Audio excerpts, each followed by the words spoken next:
everyone, welcome to Once Upon a Time Read Alouds. My name is Rachel, and today I will be reading Too Many Pumpkins by Linda White, illustrated by Megan Lloyd.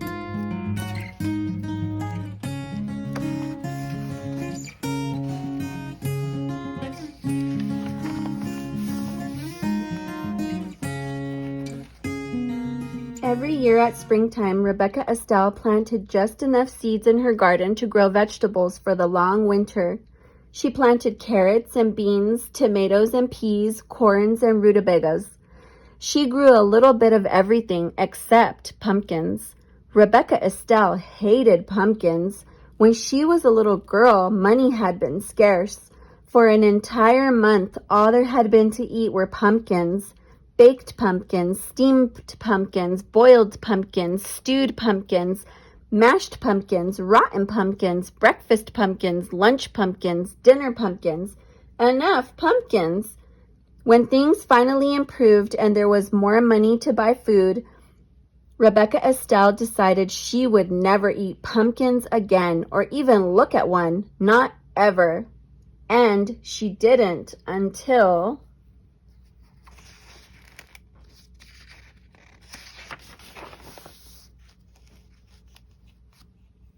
One autumn day, long after Rebecca Estelle's hair had turned snowy white, she was raking the leaves that fell each fall from her black walnut tree, and her cat Esmeralda was scratching them just as quickly. All of a sudden, the pumpkin truck passed by. Oh, she heard it coming, and she knew what it was. It rumbled by at harvest time every year. She turned her back and concentrated on picking up the last fallen leaf. She managed to ignore the truck until...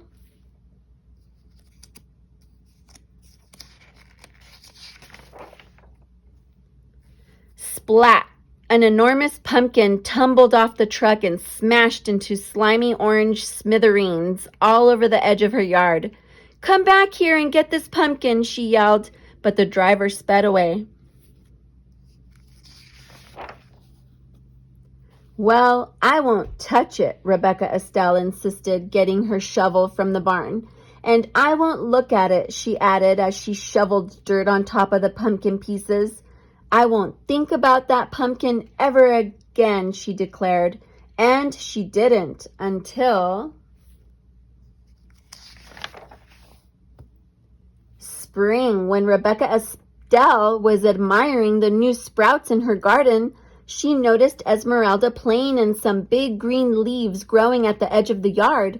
"How curious," she said, going over to inspect them. "I didn't plant anything here." There. Then Rebecca Estelle remembered the pumpkin truck and the slimy pumpkin smithereens. "Pumpkins," she cried in disgust. "Come out of there, Esmeralda. I will not water those plants. I will not tend them. I will ignore them, and they will die." She picked up Esmeralda and stomped inside. But a week later, when Rebecca Estelle peered out her window, she saw that the vines had grown. She tramped to the barn, got her garden tools, and went to work on the pumpkin vines. She cut and dug until not one was left growing. "There, now there will be no pumpkins." She smiled and went back inside. But the next week, when she was weeding the garden, she noticed that the pumpkin vines had grown back. Rebecca Estelle marched inside and snapped the curtains shut. "The only thing to do is ignore them. They won't grow if I don't take care of them," she muttered. So rain or shine, all spring and summer, she never looked out the front window. She used only the back door and never even glanced toward the vines. Neither did Esmeralda.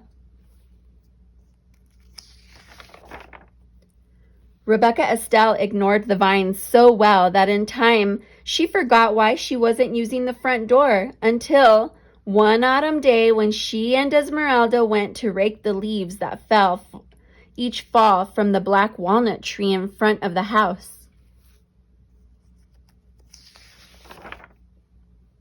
"Pumpkins!" Rebecca Estelle shrieked.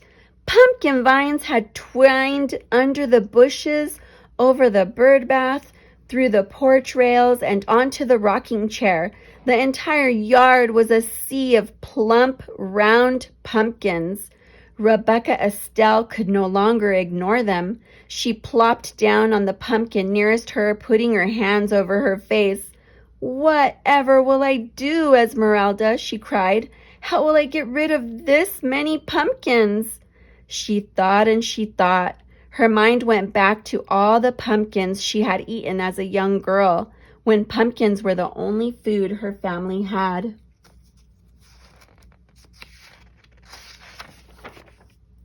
"Well, we can't let them stay here," she told Esmeralda.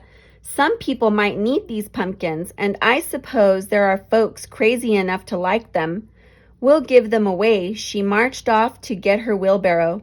Rebecca Estelle struggled to lift the first pumpkin, then the second and the third. She huffed and she puffed as she wheeled the loaded wheelbarrow into the lane. "I'm too tired to deliver these heavy pumpkins now," Rebecca Estelle grumbled. She mopped her brow with her apron and wondered what to do next. "Perhaps if I make them into pies, they will be easier to deliver. Such a nuisance." So she went to work. She scooped the slimy seeds out of the pumpkins and cut away the shells.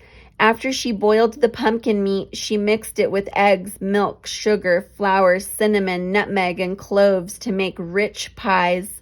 Then Rebecca Estelle made pumpkin tarts, pumpkin muffins, pumpkin cakes, pumpkin bread, pumpkin pudding, pumpkin cookies, until pumpkin dishes spilled out of every cupboard, drawer, and cubby hole, and the seeds were a mountain in the corner. "Well, that's the first batch," Rebecca Estelle said, dusting her floury hands. "Now to deliver them." She put the wheelbarrow outside the kitchen door, then loaded it with pumpkin treats. When it was full, just the thought of delivering all those pumpkin dishes made Rebecca Estelle tired. "If only people would come get them," she said. Then she had an idea. Rebecca Estelle whirled around and hurried back into the house for a kitchen knife. "This should get people to come," Rebecca Estelle cried. She took her knife and sat in the middle of the pumpkin patch. She carved a smiling face on a nice round pumpkin, a scary snaggletooth face on a tall, thin pumpkin, and Boo on a short, squat pumpkin. She was so busy carving pumpkins, she hardly noticed how dark it was getting. When she could no longer see, she went to the shelf on the back porch and got the sack of candles she kept for emergencies.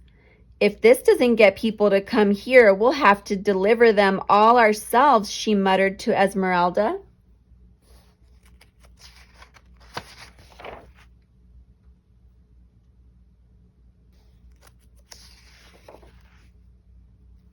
Rebecca Estelle peered into the darkness for a long time. She didn't see anything. Still she watched until finally she saw a light, faint at first, then brighter, and then more lights bobbing through the night. "Here they come," she shouted. "Esmeralda, let's heat some apple cider." Young and old, everyone in town came. "Rebecca Estelle, we thought you hated pumpkins," they said. "We saw your jack-o'-lanterns from the end of the road and came for a closer look." "I was hoping you would," said Rebecca Estelle. "Where did you ever find all these pumpkins?" people asked. "I came by them quite by accident," Rebecca Estelle said, smiling. "Would you like some pumpkin pie? There's plenty." She winked at Esmeralda. Everyone enjoyed the pumpkin pie and cider and had a good time. So did Rebecca Estelle. And when they were ready to go home, she made sure each carried a jack-o'-lantern and a bag of seeds for roasting and a pumpkin treat. Rebecca Estelle gave away everything that reminded her of the pumpkins she had always hated until All that remained was a handful of seeds. Those she tucked snugly into her pocket where they would be safe until planting time next spring. The end. Thank you so much for joining me today at Once Upon a Time Read-Alouds. I hope you enjoyed the story. If you would like a copy of this book, all of the information is in the description below. Be sure to like and subscribe to our channel. We'll see you next time. Bye-bye.